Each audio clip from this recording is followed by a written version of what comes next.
"We heard a massive bang," another witness, identified only as Andrew, told the LBC News channel late Saturday night. He had been standing under an umbrella outside a bar when the attackers rushed in.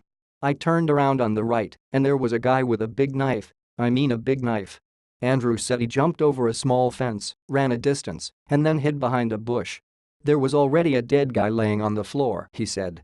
He set out running again, shouting at people to flee. "I told every bar and restaurant on the way, get out of here. Everybody, out. Out. Out." The rampage lasted only 8 minutes before police vehicles arrived at the scene. Almost immediately, officers began ordering people to leave the area, even as they confronted the three assailants. Each of the men was wearing what appeared to be an explosive vest, but those turned out to be fake. A British transport police officer was injured as other officers shot and killed the assailants. No one knew if the attack was over or if other assailants remained at large. Hotels in the area were evacuated. Alarms went off inside deserted lobbies as members of the staff went door to door telling guests to get out. Panicked people sprinted across bridges, many of them in their pajamas. Children were crying, and some hotel guests were huddled up, waiting in the cold.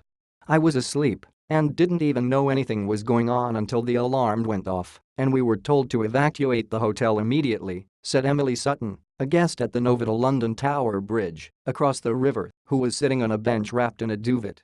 "When we got out, there were police and sirens everywhere," she said. "People running and screaming. It was utter horror."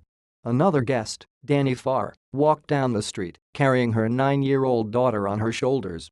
"This is a complete nightmare. We are stuck here while there are maniacs on the loose, and nobody is helping us," she said. "They could be anywhere. This is out of control." But the police quickly took control of the situation, rushing into some bars and ordering patrons to lie on the ground as they searched for possible suspects. A report of another attack in Vauxhall raised fears that some sort of broader, coordinated assault was underway until the authorities later established that the event was unrelated.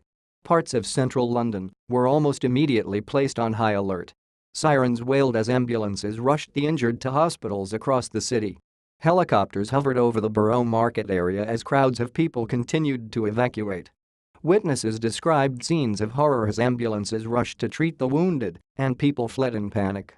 Les Hunter, 33, was among the crowds that had managed to get away. Mr. Hunter, from Liverpool, was visiting a friend in London and stepped out of a pub about 10:15 p.m. He saw people fleeing and heard gunshots. "We went back into the pub and people starting running and telling us to get down and hide," he said.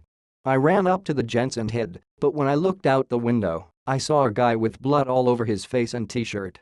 Ibrahim Dag, a 21-year-old Uber driver who began working for the ride-hailing service only on Tuesday, had been driving a passenger south across London Bridge when the van started mowing people down. He and his passenger abandoned the car and fled to the north side of the bridge. Mr. Dag spent much of Sunday walking around the security perimeter around the attack site, trying to get the car back. Continue reading the main story.